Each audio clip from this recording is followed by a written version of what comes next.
I'm Kiera Morgan. Thanks for joining me for Coffee with Kiera, sponsored by The Human Being in Newport and Lincoln City. And today I'm excited to be with Lewis, who is working on the Tour to Die For, which is coming up very soon. I'm so excited to get a chance to talk with you about this. But first, Lewis, tell us a little bit about yourself and what you do. Well, and you'll have to stop me if I get too verbose. First of all, thank you. Good coffee. It's excellent, Human Being. Basically, I am a transplant from the San Francisco Bay Area. I moved up here about 5 years ago and got involved in this event, Tour to Die For, about 4 years ago. I was in a play here at Theater West in Lincoln City, and they were they came in and said, hey, are anybody interested in being in this tour up at the cemetery? I didn't know anything about it, but you're going to be playing a character. My hand shot up. I didn't even think about it just because I love Halloween. I know the feeling. My daughter's a Halloween baby, and so I absolutely, of course I'm thinking zombies. But we did the first year. That was, we're in 19 now, so that was 2016. So the whole premise of it is that you want to know more about me personally, or I'm sorry, I'm sinking into the plug. But basically, we bought a small business here in town, and so I was kind of looking for other things to do and stuff because my wife really didn't want me involved, and I was causing too much trouble. But that's Canines. Just put in. She's a professional dog trainer. And anyway, so this was kind of one of the things that I kind of stumbled into. And the premise is it's more of a historical tour. It's not like a scary thing. It's kind of like if Abe Lincoln or Ben Franklin came to your school when you were in grade school and it was an actor portraying that person. And it was a lot. So we were basically portraying people that are permanent residents of the cemetery. And we tell the stories of what it was like, over a century ago, growing up here, or mostly settling here, and coming from other places. And it was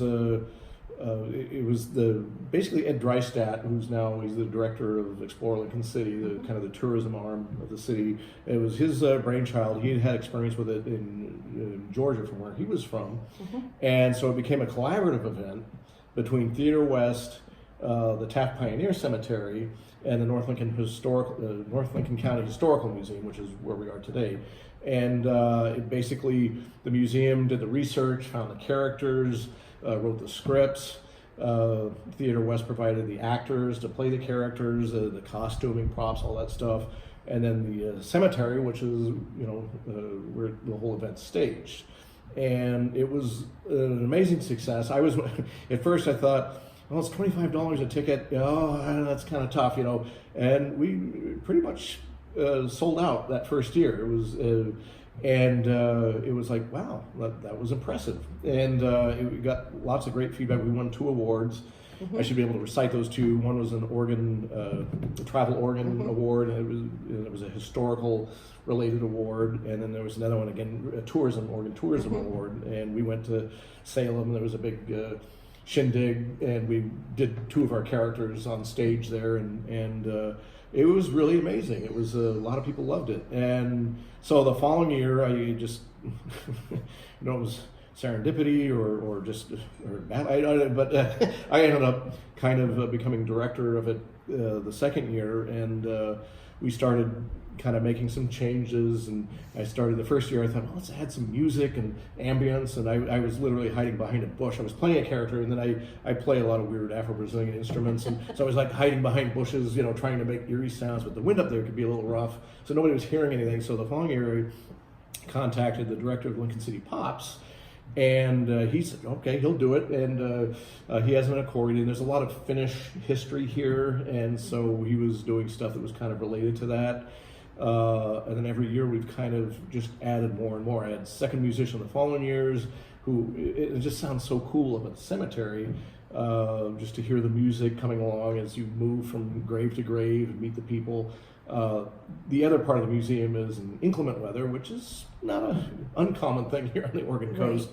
The museum is our alternate venue. So if the weather is bad, we have the event here. and we kind of set up lights, and it's kind of cool here because there's a lot of neat artifacts and historical elements that we don't have in the museum. So even though has more of a creep factor and a beautiful view up there, they have more props down here.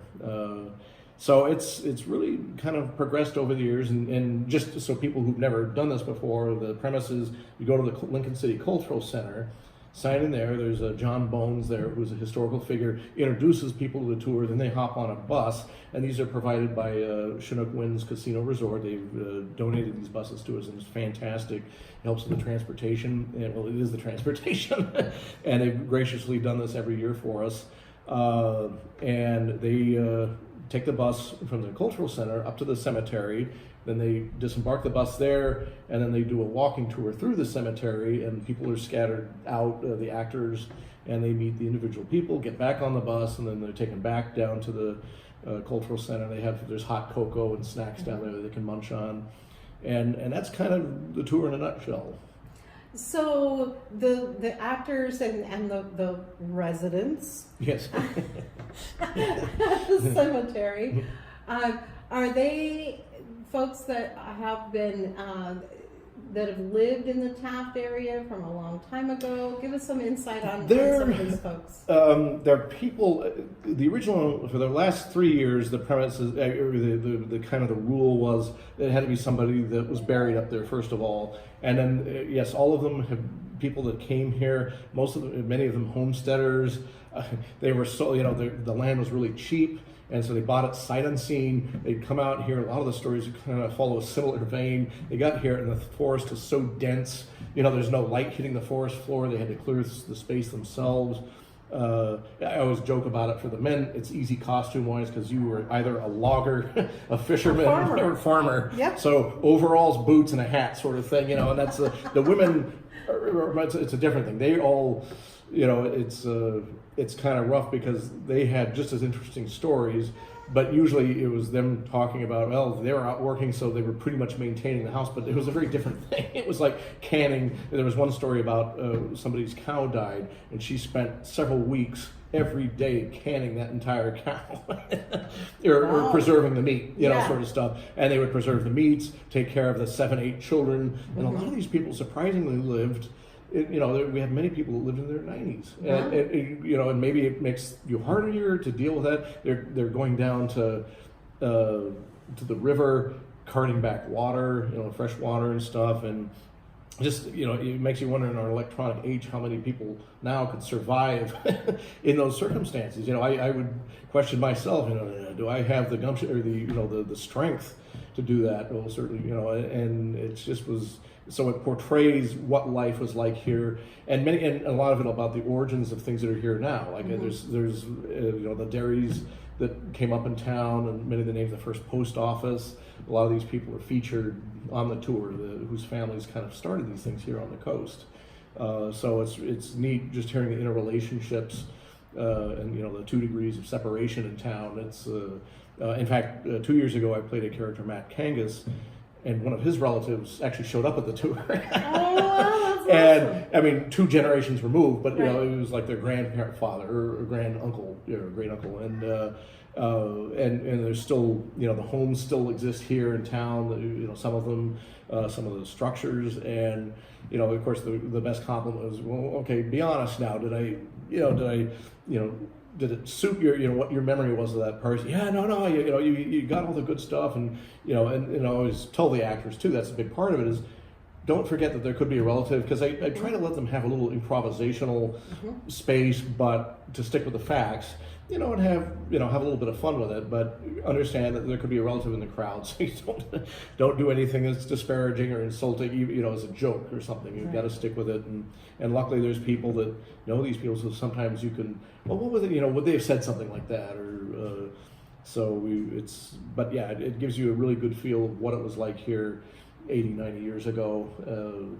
And some people are more, started doing a few more contemporary, not contemporary, but maybe that passed in the 50s or 60s. And then this year, was the first time we wanted to focus. There was nobody, generally people of Native American descent are buried in their tribal cemeteries, and I don't know what the proper term for that is, but they were a big part of this area too. So we found somebody that was had something to do with starting one of the first post offices. I should know this history better, but I will by the time the event surfaces. I'm still learning all the parts, but and a relative of hers is actually going to be the actor representing her, so that will be really exciting. So she's going to bring a lot more to the part from just the script. She's got a lot more to contribute, and she does have a relative that's buried in the cemetery. We found that out after the fact. Actually, she was asking if she could do her bit near this person, and is that a relative of yours? Yes, absolutely. Oh, that's amazing. So we wanted to, again, the Native American influence here was, they did so much development here on the coast also, and so this way, even though they're not buried there, they're still a big part of the heritage, and so this will be the first year that that we'll be able to focus on that as well. So we're trying to find something new and different. And so in the event of inclement weather, yes. Folks will be brought, instead of to the cemetery, they'll be brought to the museum here? Exactly. Okay. And the cemetery is known, we joke that it has the best view in town, and it really does. It's above in its Spanish Head, which anybody that's eaten there knows, this is the best view in town. So it's almost like a 270-degree vista from the cemetery. You can see Silet's Bay, you can see Devil's Lake, and just this huge swatch of ocean and stuff, and it's really pretty up there. So even if you don't have anyone to visit up there, it's worth checking out just to see. And we're going to start. We want to try. They had a lookout station here in Taft during World War II to look out for Japanese vessels and stuff. And they're working on putting a memorial up there for that. That'll be really cool. And it's you can look in the old history books and see pictures of these things. And people forget. There was a lot of that going on here. And it's we've got one of the characters that we're doing this year was of German ancestry, and Jeff here at the museum pulled out some great biographical information on it. But we found out after too, well, he wasn't necessarily the most well-liked person here, because during World War II, being German, people were very suspicious and stuff. So it's it's just like any other town. You got stuff. So there's always something interesting. But yeah, so it's a great. Again, we're lucky to have this in case of the rain, because that sometimes does happen. But it's the coast. It's the coast, but it's still it's its own unique experience, right. And you can't really compare the two. So let's recap. Okay. Tour to Die For. What are the dates? What are the times? And how can folks get tickets? All right. So dates and times. It opens on Friday, September 27th. And it's the 2 weekends. It's the 27th, 28th, 29th. And then the following weekend, October 4th, 5th, and 6th. It's a Friday, why Saturday, so early? Well, we did that primarily to capitalize on the better weather. We've done this later in October, and we've had more rainouts. Again, it's not a rainout because we come to the museum, but again, it's more fun if you can get them to the cemetery. People want to, so we still drive them through the cemetery even if it's raining, so they can go through it. But as people kind of just that association with Halloween and cemeteries, it's kind of a natural mix. But so that's why we're going earlier in the month to hopefully just get all great weather. But the museum is a great venue though, and I just want to say that. But this was to just capitalize on the historically better weather. And we're doing the times of the tours. They're about 1 hour each. They start at 5:30, 6:30, 7:30, 8:30, and 9:30. And that's for the Fridays and Saturdays. Again, September 27th, 28th, and October 4th and 5th. The Sundays are 5:30, 6:30, and 7:30. We dropped the later two just because Monday's a work day for most people. Right. And we used to have matinees. We dumped them because people like going up there when it's getting dark. Yeah, that's the popularity. That was feedback we got, and we listened. So it's and there's lanterns. It's not like we put lanterns. We put spotlights on the trees. We try to make it an interesting. I get to do some stagecraft up there and stuff. So it should be exciting, and folks can get their tickets. Oh, yeah. Through go to tourtodiefor.com, and that's spelled out TOURTODIEFOR.com. And they can also get it through if they go to the Lincoln City Cultural Center. There's a listing there, and that's actually where they buy the tickets from anyway. But our homepage is tourtodiefor.com and Facebook. You can find them on Facebook. Facebook, Tour to Die For. Yes, exactly. So and check that out too. They're doing some great work on there. We have some great imagery and even some of the histories of some of the people who are there too. So this is kind of a fun thing to do, like get a bunch of coworkers together or a group of people. It's great. We go up there in buses, together. about I want to say 15 per bus. So you want to buy tickets early because it can sell out, and it has historically sold out. Yeah, you get a group, from the office, from the school, stuff like that. And I wouldn't say it's great for the youngest kids just because it's a historical thing, but everybody can benefit. And we try to be entertaining enough, so I don't want to say, it's kind of a love of history but the characters are interesting and amusing and stuff. And again, being at the cemetery can be fun. All right. Lewis, is there anything else you'd like to add? There probably is, but I can't think of it right now. So I'll kick myself the minute we turn it off and stuff. But it really is a fun tour. And again, I can't emphasize that if there's specific times you want, order them early, because it's like the 5:30 ones you will get a sunset, which is cool up there. It's distracting because you're watching the sunset, not the actors. But it's beautiful up there. But if you want dark, go a little bit later. But you'll still get some dark on the first ones. The sun literally goes down but yeah, it's a fantastic. Bring a jacket just because sometimes it can get a little bit windy, but it's not freezing this time of year, just windy. All right. Well, thank you so much for joining us. Thank you for having Coffee us. with Kiera. We're sponsored by The Human Being on Highway 101 and 6th Street in Newport, and in Lincoln City at the north end of town on the west side of the highway between Motel 6 and TLC. You'll find them there. They have fantastic beverages, as you can see, hot or iced, whatever you want. They are very accommodating. And thanks for joining me. I'm Kiera Morgan for Pacific Northwest News and Entertainment.